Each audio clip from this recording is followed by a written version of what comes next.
inshuti mudahwema kudukurikira. Uyu munsi kandi tugiye kubabwira ku kintu bita itabi.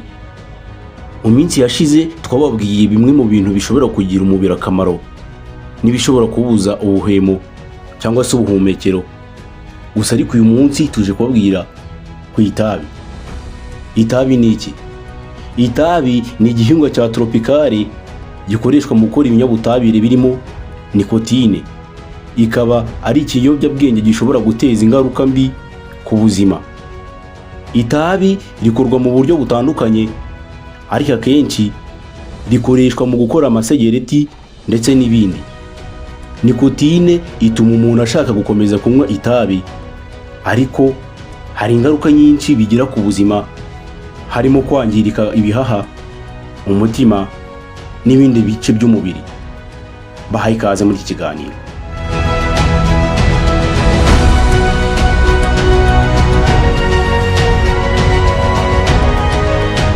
Ubona itabi mu bihugu byinshi, ariko cyane cyane mu bihugu byateye imbere. Kunywa itabi bituma abantu bagira ingorane nyinshi z'ubuzima. Nihe nkomoko y'itabi? Itabi rifite inkomoko muri Amerika y'Epfo. Mu kinyejana cya 15, abagenzi ba Christophe Colomb bagiye mu burasirazuba bwa Amerika y'Epfo, bahura n'abaturage baho basanzwe bakoresha itabi mu migenzo yabo. Abaturage bo muri Amerika y'Epfo babaga bamenyereye itabi byihishingwa. Mu kinyejana cya 16, itabi ryakwirakwije mu Burayi ndetse ryatangiye gukwirakwizwa ku isi hose. Ubwo bwoko bwa nikotine bwatangiye gukwirakwizwa mu buryo bwinshi, burimo no gukora amasegereti. Ibyo bigira ingaruka ku buzima bwose bw'umuntu mu gihe cy'ubuzima bwose. Ninde wavumbuye itabi? Itabi ntabwo rifite umuntu warivumbuye. Gusa nubwo ari nkaho uko bimeze gutyo, itabi nkaho ridafite umuntu warivumbuye, ahubwo ryatangiye gukoreshwa mu buryo butandukanye n'abantu benshi mu gihe cya kera. Ariko mu kinyejana cya 16, abatangaruguru b'itabi nkaho harimo umunyaburayi Jean Nicot bakoze uruhare runini mu kumenyekanisha itabi mu gihugu cy'Uburayi. Jean Nicot, umubwiriza w'Abafaransa, yari afite umwihariko wo kuvumbura nikotine, akaba ari nawe wahaye izina Nicotiana ku gihingwa cy'itabi. Mu gihe cy'itabi cyatangiye gukwirakwizwa ku isi, cyatangiye kubaho mu buryo bwagutse, kandi abantu b'ibihugu byinshi baryifashishaga mu buryo bwo kurinywa bitandukanye. Amoko y'itabi ni ayahe? Itabi rifite amoko menshi atandukanye, ahanini agabanyijemo ibyiciro 4 by'ingenzi. Dore imwe muri ibyo byiciro. Nicotiana tabacum niyo nkomoko akenshi ikorerwamo amasegereti n'ibindi bita itabi. Ubu bwoko bw'itabi muri Amerika y'Epfo niho rikunze gukundwahara. Ubundi bwoko Nicotiana rustictia. Ubu bwoko bw'itabi bugizwe n'ibiti bitandukanye, bukunze gukundwahara mu bihugu bya Amerika y'Epfo n'ibindi bice by'isi. Bukunze gukoreshwa mu gukora itabi ryo mu rwego rwo hejuru, ariko ni rike cyane. Ubundi bwoko bwa gatatu bwo babwita Nicotiana sylvestris. Ubu bwoko busanzwe bugaragara muri Amerika y'Epfo. Nubwo butariho cyane gukora itabi bya buri munsi, hari aho ugezweho mu bikorwa byo gukora itabi bya kera cyangwa ry'umwihariko. Ubundi bwoko bwa kane babwita Nicotiana arata. Ubu bwoko bw'itabi buturuka muri Amerika y'Epfo, kandi bukoreshwa cyane n'ubushakashatsi n'iterambere ry'itabi. Aya moko yose y'itabi agira itandukaniro mu buryo bw'ihingwa n'uburyo bwa nikotine, ariko akenshi Nicotiana tabacum na Nicotiana rustictia by'ingenzi mu rwego rwo gukora itabi by'ubucuruzi. Muri rusange ayo yari amoko y'itabi agabanyijemo ibice 4. Ese ni iyihe mimaro y'itabi mu mibiri w'abayinywa? Ndabizi ugize ubwoba, uhise wibaza ni akahe kamaro k'itabi? Mu buryo bwa rusange itabi rifite amoko atatu akomeye: Nicotiana tabacum, Nicotiana rustica, Nicotiana sylvestris. Asa nk'ayo ngayo twavuze hejuru, ariko bakuyemo mu bumwe mu bwoko bumwe basigaza atatu kuko ariyo akomeye y'ingenzi. None se ni akahe kamaro k'itabi? Nikotine gituma umuntu yumva akanyamuneza, ariko kandi nikotine ni ikiyobyabwenge gishobora gutera kugira ibitekerezo bibi n'ibindi bibazo mu mutwe. Nikotine ni kimwe mu binyabutabire bikoze itabi. Ikindi kinyabutabire kiri mu bimwe bikoze itabi ni amakara n'ibindi bintu. Itabi rishyirwamo amakara n'ibindi bintu bituma umubiri wibeshya ku buryo bubi, nk'ingaruka zo mu bihaha n'izindi ngaruka z'ubuzima. Ibyago by'indwara z'umutima. Kunywa itabi byongera ibyago byo kugira indwara z'umutima n'amaraso. Indwara z'ibihaha. Itabi rishobora gutera indwara z'ibihaha nk'igituntu, kanseri n'ibindi bibazo by'ubuhumekero. Ku buzima bw'uruhu. Kunywa itabi bishobora kwangiza uruhu, bigatera ugushishura k'uruhu,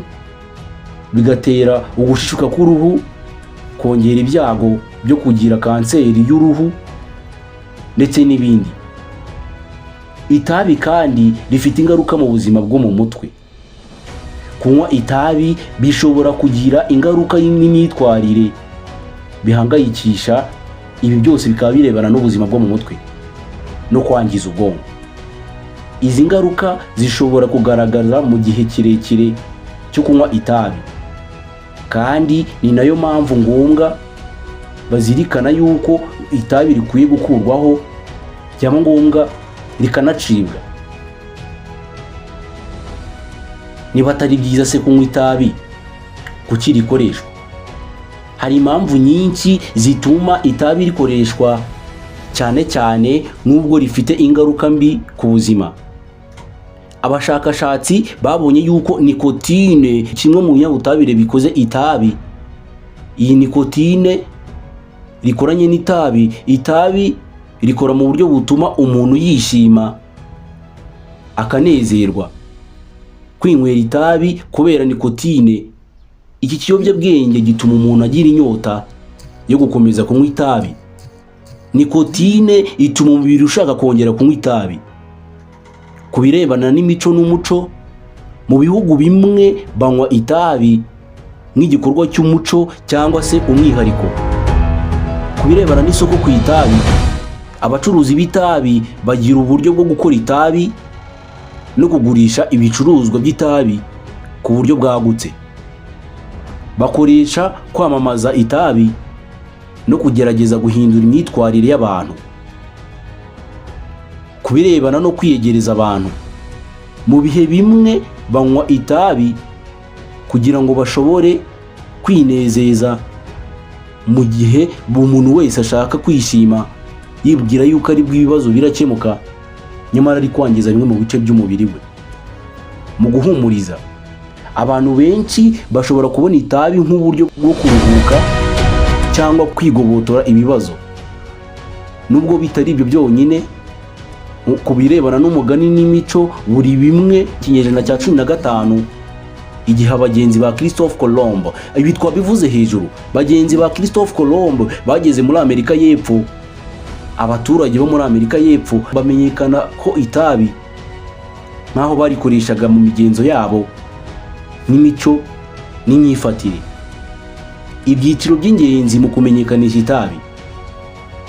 Duhereye muri Amerika y'Epfo, mu gihe cya mbere cy'ukwezi kwa 15, abagenzi ba Christophe Colomb bahuye n'abaturage bo muri Amerika y'Epfo bakoresha itabi.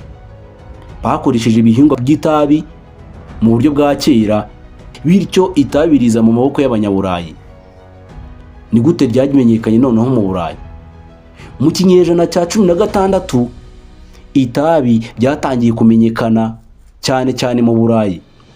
Abafaransa barimo Jean Nicot, umubwiriza w'Abafaransa, bakoze uruhare runini mu kumenyekanisha itabi no kumenyekanisha nikotine, ari nawe wahaye izina nikotiana ku gihingwa cy'itabi.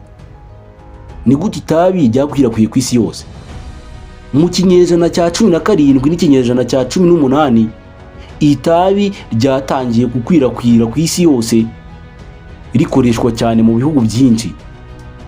Abacuruzi b'itabi batangiye kugurisha itabi n'ibindi bicuruzwa by'itabi ku isoko mpuzamahanga. Nubwo itabi ryatangiye gukwirakwira ku isi, byatwawe igihe kinini kugira ngo hamenyekane neza ingaruka zaryo ku buzima ndetse n'ingaruka z'igihe kirekire zigaragara mu bushakashatsi bw'ibanze. Ninde wamenye amakuru bwa mbere ku itabi? Mu mwaka w'1492 abagenzi ba Christophe Colomb, nk'uko twabivuze hejuru, nibo babonye itabi bwa mbere ubwo bageraga muri Amerika y'Epfo. Gusa amakuru ya mbere ku itabi ni mu Burayi tuyasanga. Jean Nicot yatanze itabi nk'ubwoko bw'ikirango kandi yamamaje nikotine ku buryo bwagutse. Mu mwaka w'1560 Nicot yohereje itabi muri leta z'Abafaransa kandi yanditse ku ngingo z'itabi ndetse n'ikiyobyabwenge cya nikotine. Ibi byatumye itabi ritangira kumenyekana cyane mu Burayi no ku isi hose. Twibaze byinshi ku itabi. Ingaruka z'itabi ni izihe? Itabi rifite ingaruka zikomeye cyane ku buzima bw'umuntu. Rigira ingaruka nyinshi ku bice bitandukanye by'umubiri, kuva ku gihe cyo kunywa kugeza ku gihe cy'umuntu akize. Dore uko rishobora kwangiza ibihaha. Kunywa itabi bigira uruhare runini mu gutera kanseri y'ibihaha. Uruhare rw'itabi mu guhindura igihaha rwatangajwe mu bushakashatsi bwinshi. Indwara z'ubuhumekero. Kunywa itabi byongera ibyago byo kugira indwara z'ubuhumekero nka asima, igituntu n'ibindi bibazo byo mu bwonko. Gukomera. Kunywa itabi bigira ingaruka mu mikorere y'ibihaha, bigatuma ibihaha bishobora kubyara icyo bise amazi. Aya ni amatembabuzi agenda akabyimbira mu bihaha, bityo umuntu ntahumeke neza. Mu gihe cyo kwiruka akananirwa vuba bitewe n'uko ubushobozi bw'ibihaha bikoraho buba bwarangije kwangizwa na wa mwotsi w'itabi. Ibyo mu mutima. Indwara z'umutima. Itabi ritera indwara z'umutima, harimo ibyago byo kugira umuvuduko w'amaraso, indwara y'umutima no gutakaza amaraso. Ibyo mu maraso. Gukonja kw'amaraso. Iyi ni imwe mu ngaruka ishobora guterwa no kunywa itabi igihe kirekire. Kunywa itabi bituma amaraso atayagera mu bice bimwe na bimwe by'umubiri, bityo bigatuma habaho gukonja cyangwa kurwara. Ibyago byo kugira umuvuduko w'amaraso. Itabi ritera umuvuduko mwinshi w'amaraso, bigatuma ibyago byo kugira indwara z'umutima bikiyongera. Ibyo mu mirerere y'uruhu. Kanseri y'uruhu, gushira uruhu, iby'umubiri wose, imiterere y'inyama, kugira imbaraga nke, ibyo mu gice cyo mu mutwe, imyitwarire, kuvura no kwiyungura. Muri rusange, itabi rifite ingaruka nyinshi z'igihe kirekire n'igihe gito ku bice bitandukanye by'umubiri. Kunywa itabi bishobora kugira ingaruka zikomeye ku buzima n'ubushobozi bw'umubiri bwo gukora neza. Itabi rishobora kwangiza utunyangingo dutandukanye mu buryo bukurikira. Hari utunyangingo dushobora kwangirika bitewe n'uko umuntu akoresha itabi, cyangwa se bitewe n'uko umuntu yakoresheje itabi igihe kirekire. Dore tumwe muri uko tunyangingo. Nko mu bihaha. Bronchi ni igice kiboneka mu bihaha. Utunyangingo tuba mu bihaha tugaragara nk'ibikoresho byo guhumeka. Itabi ryangiza ibihaha, rigatuma habaho gukura kw'inkovu no guteza ikibazo cy'ubuhumekero. itabi ryangiza utunyangingo twa siriya, utunyangingo dufasha mu gukuramo ibinyabutabire n'ibindi bintu bibi mu bihaha. Tuba twangirika, bityo bigatuma habaho kurwara no kumva umwuka mukeya. Hari utunyangingo nanone twangirika mu mutima, cardiovascular system, ni utunyangingo tuba mu maraso. Itabi ryangiza inyama z'umutima no mu mitsi y'amaraso, bigatuma umuvuduko w'amaraso wiyongera no guteza ikibazo cyo gutakaza amaraso. Muri rusange, itabi ryangiza ibintu byinshi ku mubiri. Muri reproductive system hari utunyangingo nanone twangirika, utunyangingo twa prostate mu bagabo no mu myanya y'imbere, cervix ku bagore. Ubushakashatsi buvuga ku ngaruka z'itabi bwatangiye ku kinyejana cya 20, nubwo harimo ubushakashatsi bwabayeho mbere. Dore bamwe mu bashakashatsi b'ingenzi hamwe n'igihe bakoze ubushakashatsi.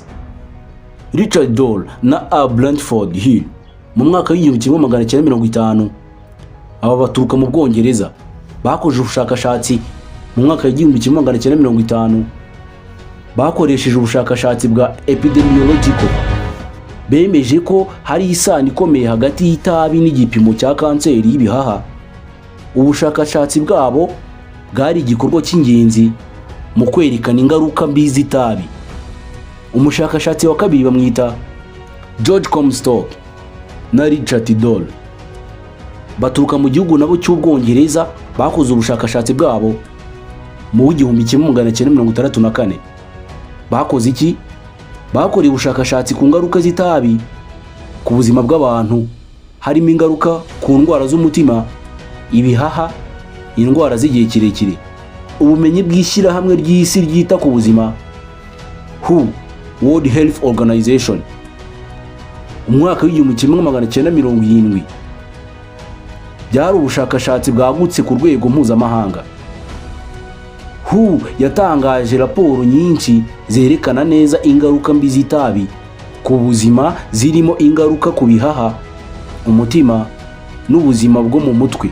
US Surgeon General Report mu mwaka w'1964 na 1968 n'umwaka w'1986 kugeza mu mwaka w'2004 n'izindi bakoze muri Leta Zunze Ubumwe za Amerika.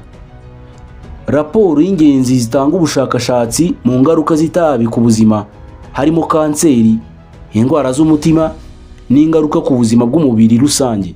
Ubushakashatsi bwatangiye ku kinyejana cya 20, bwari ngombwa mu kwerekana no kumvikanisha neza ingaruka z'itabi ku buzima, kandi bwatangiye gukwirakwiza ubukangurambaga bwo kureka itabi. Gusa ishyirahamwe ry'isi ryita ku buzima World Health Organization rifite amakuru n'inama rigaragaza ku ngaruka mbi z'itabi, ariho gukwirakwira kwa kanseri, indwara z'umutima, ubuzima bw'ibihaha, ingamba zo kurwanya itabi n'ibindi. Ingaruka ku buzima bwo mu mutwe nayo ni imwe mu nama yatanzwe n'iki kigo. Ni izihe ngamba zo kureka itabi? World Health Organization isaba ibihugu gushyiraho ingamba zikomeye zo kugabanya ikoreshwa ry'itabi. Muri izi ngamba harimo gushyiraho amabwiriza akomeye mu kwamamaza itabi, kwamamaza ibyiza byo kureka kunywa itabi, no gutanga inkunga ku bifuza kureka itabi. Gushyiraho ahantu hatari itabi, smoke free environment, kwamamaza gahunda yo kwigisha abantu ingaruka z'itabi. Igenzura n'uburyo bwo kuboneza ibyo kunywa itabi. World Health Organization igaragaza kandi uburyo bwo gushyira mu bikorwa gahunda z'ibanze zo kurwanya itabi, harimo politiki zo kuboneza ibyiciro by'itabi, kongera amakuru no gufasha abantu kureka itabi. Ibi byose byakozwe mu buryo bwo kurwanya itabi. Ni izihe ngaruka noneho ku gitsina gore gikoresha itabi kandi gitwite? Kwiyongera k'uburemere buke bw'umwana, kuba kiri mu kigero cyo hejuru umwana ashobora kugira ibyago byo kuvuka vuba cyangwa kugira ibibazo byo mu bwonko n'inyama z'umutima. Si ibyo gusa kandi ikibazo cyo kuvuka neza gishobora kubaho. Umwana ashobora kugira ibibazo byo mu mikurire, ingaruka ku buzima n'ubumenyi, ibibazo byo mu bihaha n'umutima, indwara z'ubuhumekero, ingaruka z'ubuzima bw'umwana muto. Ikibazo cy'ubuzima bwo mu mutwe, umwana ashobora kugira ibibazo byo mu mutwe cyangwa guhangayika biturutse ku byangiritse mu gihe cy'uburumbuke. Ibibazo byo mu mubiri, umwana ashobora kugira ibibazo byo mu mikorere y'umubiri no mu mikurire y'inyama n'imitsi. None se kuki itabi rinyobwa cyane kandi twumvishe ko nta kamaro rigira? Nta kindi, iri tabi rikoranye n'ikinyabutabire bita nikotine. Ni iki kinyabutabire kirimo nikotine, ikiyobyabwenge gituma umuntu ashaka gukomeza kunywa itabi. Nikotine igira ingaruka ku bwonko, igira ibyishimo byo kurinywa, kandi cyongera inyota no kuyinywa. Ku birebana n'umuco n'imico, mu bihugu byinshi banywa itabi bigendeye yuko ari imico yabo bakoreshaga mu gihe cy'abakurambere. Ni gute ryageze muri Afurika itabi? By'umwihariko se mu Rwanda ryahageze gute? Byazanywe na bande? Ni mu kihe gihe ryaje? Ibi byose bikusanywa n'ibigo by'ubushakashatsi. Itabi byageze muri Afurika cyane cyane mu Rwanda mu kinyejana cya 16 n'icya 17. Dore uko ryahageze. Inkomoko y'itabi muri Afurika: mu kinyejana cya 16 n'icya 17, itabi ryageze muri Afurika riturutse mu bihugu by'Uburayi. Abanyaburayi batangiye gukwirakwiza itabi muri Afurika nyuma y'aho batangiye kwerekana itabi mu bindi bihugu byose. Kugeza mu Rwanda mu kinyejana cya 19, itabi ryageze mu Rwanda mu gihe cy'ubukoloni, ubwo abakoloni b'abazungu, abanyaburayi, bagiraga uruhare mu kugeza itabi mu bihugu bya Afurika.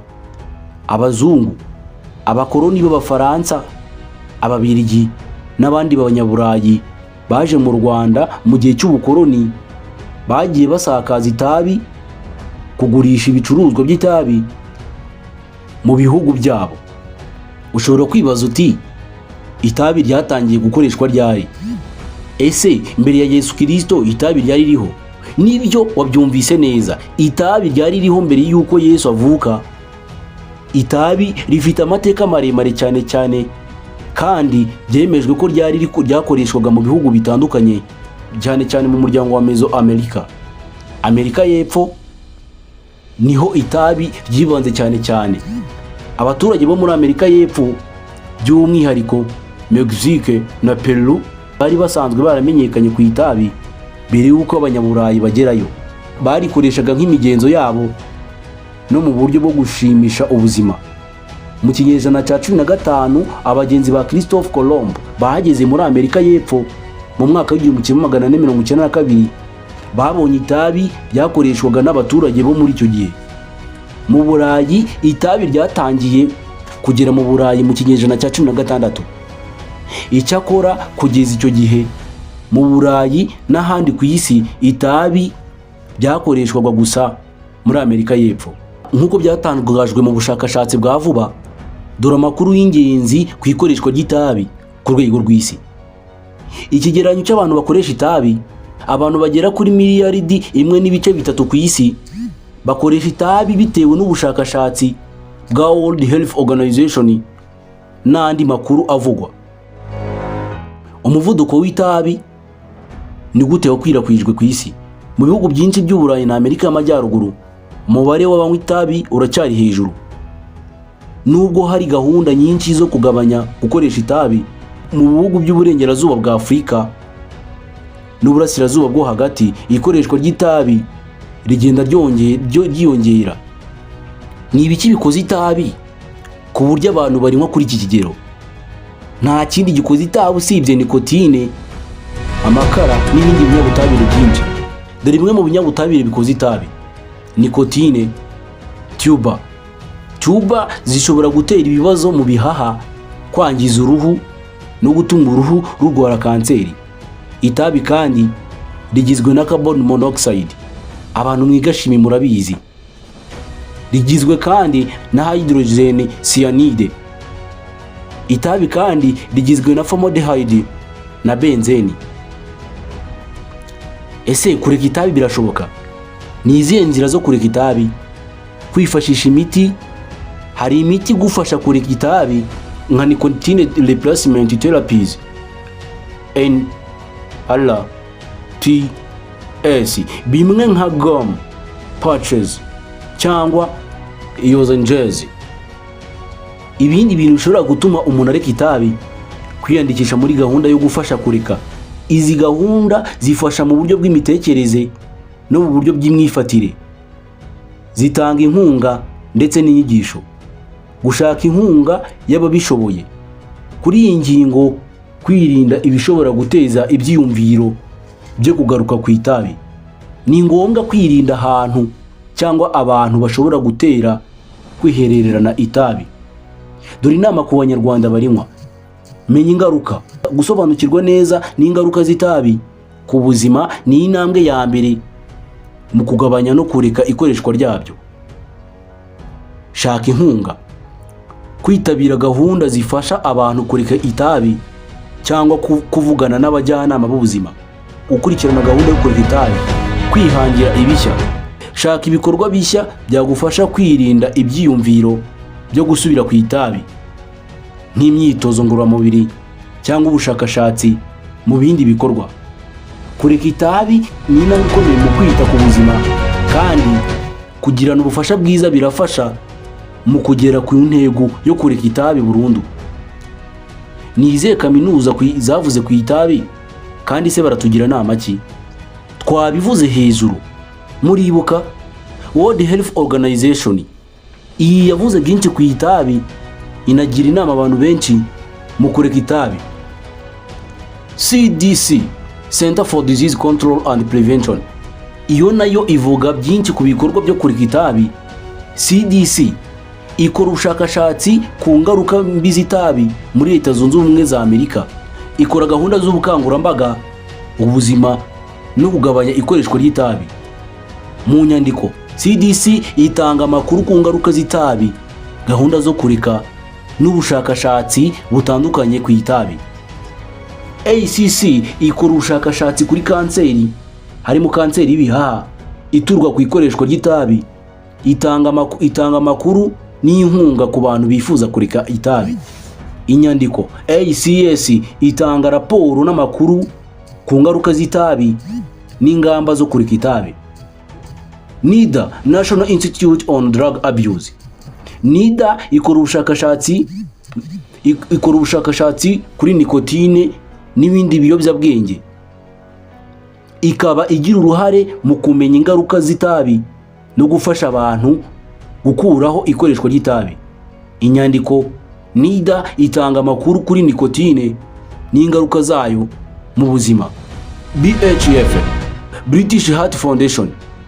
BHF ikora ubushakashatsi ku ngaruka z'itabi mu mutima n'amaraso, ikaba igira uruhare mu gukangurira abantu kureka itabi no kugabanya indwara z'umutima. Inyandiko, BHF itanga raporo n'amakuru ku ngaruka z'itabi ku mutima. Ni byiza ko abantu bakoresha itabi barireka kuko nta mumaro. Kureka itabi ni urugendo rufite ibyago, ariko ni intego ifite akamaro kanini ku buzima. Kugira gahunda no gushaka inkunga bishobora gufasha mu kugera ku ntego yo kureka itabi burundu. Muri make, itabi nta mumaro waryo. Ririca, rirangiza cyane, ni ribi, abashakashatsi benshi barivuzeho. Nshuti mudahwema kudukurikira, nahadusoreje ikiganiro cyacu. Iki kiganiro cyitwa Menya Nibi. Naho utaha.